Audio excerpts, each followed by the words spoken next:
Na mtazamaji, turudi pwani ambapo shughuli za elimu, kilimo na usafiri zimeathirika katika kisiwa cha Manda, kaunti ya Lamu, kutokana na uvamizi wa wanyamapori. Wanyama hao wanaojumuisha nyati zaidi ya 500, chui, fisi na mbwa mwitu wanaohangaisha wakazi na kuvamia mashamba na shule. Wakazi hao sasa wanataka wanyama hao wahamishwe, wakisema kuwa wanaishi kwa uoga.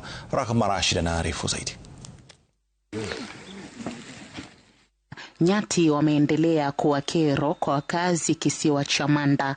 Si nyati moja bali mamia ya nyati wanaofugwa na raia wa kigeni. Leo hii kuna nyati wako hapa, leo kuna chui wako hapa, leo kuna hyena wako hapa, leo kuna mbwa mwitu wako hapa. Tunahofia watoto wakienda shule wataweza kuliwa na hawa wanyama.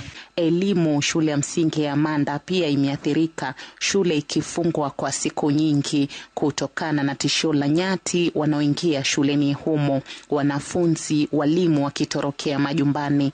Wanatafuta maji. Tuko na majabia hapa ndani ya shule. Wanyama wanakisikia harufu ya maji wanakuja mpaka shuleni. Mbuzi, kuku wamekuwa wakishambuliwa huku wakisababisha hasara kubwa ya mimea. Sasa tuko hapa, sidhani kama kuna mtu hapo na chakula nyumbani.